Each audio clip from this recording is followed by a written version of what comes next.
আত্মীয় বাড়ি যাব। আমাদের এক দেশের এক মানুষ, এক জেলার মানুষ, তারা বিপদে পড়ছে। আমরা আত্মীয় বাড়ি যাব, তাদের জন্য সামান্য কিছু এই বিপদের দিনে উপঢৌকন নিয়ে যাব। এটা কোনো তার নয়। আমাদের যেহেতু আমরা মনে করি আমাদের বন্ধু দেশ ভারত বিনা নোটিশে, বিনা এলানে আমাদের দেশে তারা পানি ছাড়ছে, আমাদের দেশের লোকের বিপদ হয়েছে। আল্লাহ আমাদের যতটুকু সামর্থ্য দেয়, আমরা আমাদের মেহমান বাড়ি, আত্মীয় বাড়ি, আমরা কিছু উপঢৌকন নিয়ে তাদের সাথে দুঃখের সাথে আমরা শরীক হব। ধন্যবাদ সকলকে। স্যার আরো কিছু কি কমতি আছে বা কেউ যদি কোনো কিছু যদি দেয় সেক্ষেত্রে কি নেওয়া যাবে না? হ্যাঁ, যদি কেউ কিছু দিতে চায়, আমাদের গাড়ি ভাড়া করছি, যেহেতু আমরা নিজের টাকায় গাড়ি ভাড়া করছি, কোনো ত্রাণের টাকা নয়। আমরা মানুষের কাছে হাত বাড়াইছি, আমরা নিজেরা দিচ্ছি। যদি কেউ কিছু দেয়, এনে ওষুধ, বিভিন্ন স্যালাইন কিংবা খাবার সামগ্রী দিলে, একটু আগে ফোন করছে আমাদের এক লোক, বলছে যে আমরা মহিলাদের জন্য 6-7টা কাপড় দিয়ে দিব। আমরা বলছি ঠিক আছে, গাড়িতে দিয়ে দিলে আমরা নিয়ে যাব এবং আমরা যথাসাধ্য যথেষ্ট সততার সহিত আমরা এটা ডিস্ট্রিবিউশন করবো, এই নিয়ত আছে। আচ্ছা স্যার, আমাদের এই এলাকার যারা আছেন, বিদেশ আছেন, যারা প্রবাস আছেন, তাদের কাছ থেকে কি আপনারা কোনো সহায়তা পেয়েছেন? প্রবাসীরা তো আরো বহুত আগে থেকে তারা আমাদের যে দেশের লোকের দুঃখের সাথে সমবেদনা প্রকাশ করছে। এই জন্য বাংলাদেশের পক্ষ থেকে যারা অত্যন্ত পরিশ্রম করে মাথার ঘাম পায়ে ফেলে টাকা কামায়, তাদের ধন্যবাদ জানাই যে আমাদের বিভিন্নভাবে কথা দিয়ে, অর্থ দিয়ে, আমাদের রেমিটেন্স দিয়ে সহযোগিতা করছে। যারা রেমিটেন্স যোদ্ধা, আমাদের কাছে তারা সম্মানী। তাদের যদি সাধ্য অনুযায়ী যদি কিছু পারে আমাদের কিছু সহায়তা করলে, আমাদের দেশের মানুষ তারা বিপদে পড়ছে, আমরা তাদের প্রতি কৃতজ্ঞ থাকবো, তাদের জন্য দোয়া করব। আল্লাহ যেন এই দানের রসুলায় তাদের পরকালে ব্যস্ত নসিব করেন।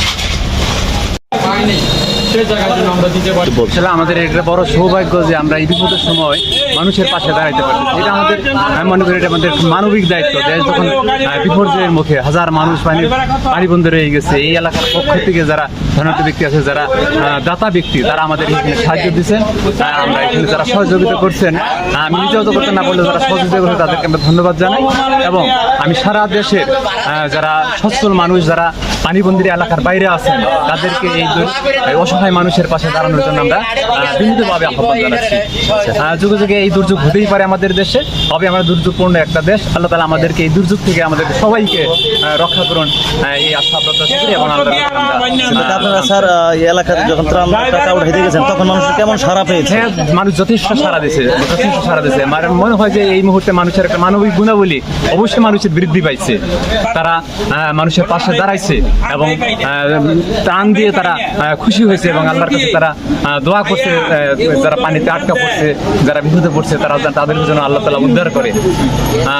আমরা ত্রাণ দিয়ে আমরা খুবই আন্তরিক এই কাজে নিজেকে অংশগ্রহণ করাতে পারি।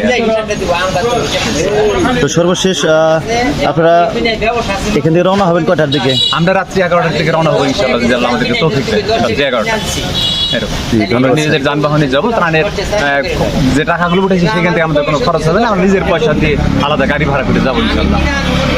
10 নং বড়সোনা ইউনিয়নের অন্তর্গত কুতুবপুর এবং বড়সোনা গ্রামের তৃণমূল মানুষের সার্বিক সহযোগিতা নোয়াখালী, ফেনী ত্রাণ তহবিলের সুব্যবস্থাপনা করা হয়েছে দুই গ্রামের উদ্যোগে। এই ত্রাণ নিজস্ব ব্যয় অর্থায়নে, নিজস্ব ব্যক্তিগত টাকা দিয়ে এই গ্রামের মানুষ, দুর্গত বানবাসী মানুষের পাশে দাঁড়ানোর জন্য, মানুষকে সাহায্য করার জন্য এই উদ্যোক্তার আহ্বায়ক এই দুই গ্রামের তৃণমূলের মানুষ সার্বিকভাবে সর্বান্তকরণে সাহায্য করতে উদ্যোক্তার হাত বাড়িয়েছে। এটা দেশবাসী এবং এটা একটা ধারাবাহিকতায় মানুষের জন্য সবসময়ই কাজ করে। এটাই ইসলামিক নিয়ম, দুর্গত মানুষের পাশে দাঁড়ানো। এটা একটা অবিলক্ষ্য। মানুষ যেন এই ধারাবাহিকতা, মুসলিম এটা কান্ট্রি বাংলাদেশ, মুসলমান দেশ হিসাবে এটা মানুষের কর্তব্য এবং দায়িত্ব মানুষের পাশে দাঁড়ানো। আলহামদুলিল্লাহ, এটা একটা সুন্দর উদ্যোগ। অসহায় মানুষদের পাশে মানুষের দাঁড়ানো ধর্ম,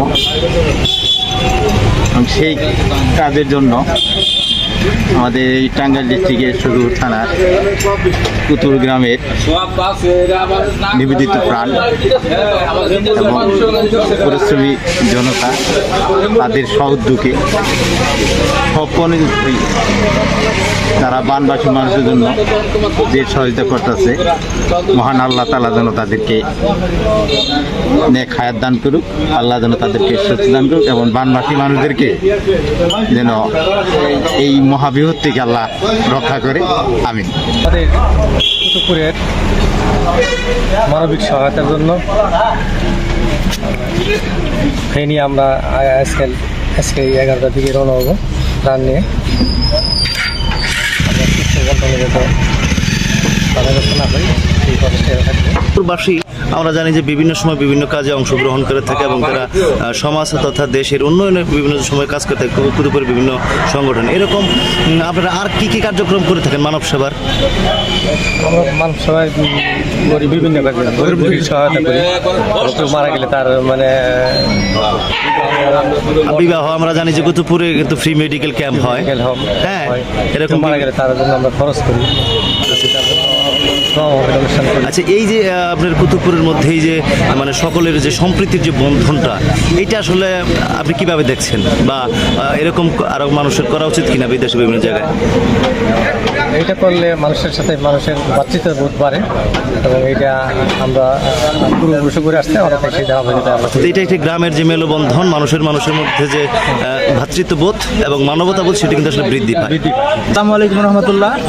আসলে আজকে বাংলাদেশের বেশ কয়েকটি জেলা বন্যা কবলিত।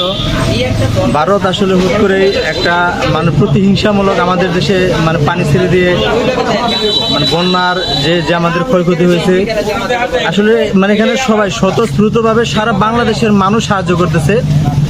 সে ধারাবাহিকতা আমরাও মানে পূর্বেও দিয়েছি। এখন আমরা বড়চনা বা এই মানে কুতুবপুরের সর্বসাধারণের উদ্যোগে আজকে রাত 9টার দিকে আমরা ইনশাল্লাহ চলে যাচ্ছি ফেনীর ফেনীতে যাচ্ছি, ফুলগাজীতে আমরা যাচ্ছি ইনশাল্লাহ। ওইখানে একটু চর অঞ্চল এবং দুর্গম এলাকা আমরা চাচ্ছি যে আমাদের এই সহায়তাটা যাতে একেবারে প্রান্তিক পর্যায়ে মানুষগুলাই পায়, যাদের একান্তই প্রয়োজন তারাই যাতে পায়। আমরা সেই ব্যবস্থায় একটু দুর্গম এলাকায় যাবো ইনশাল্লাহ।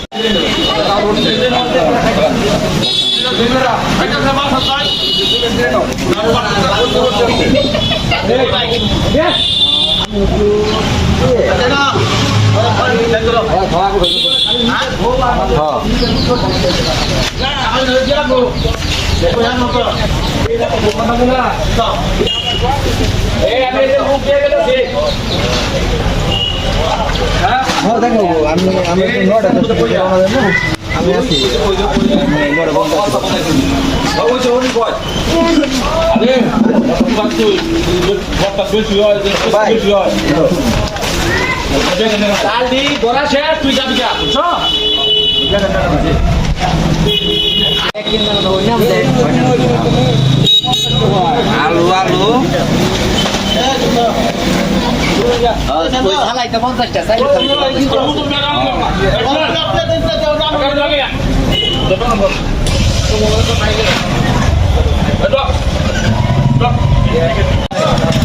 গাছ পা করে না, এরা খালি মেডিসিন দিতে ওই খালি বাকি আইছি পুরি জুন না।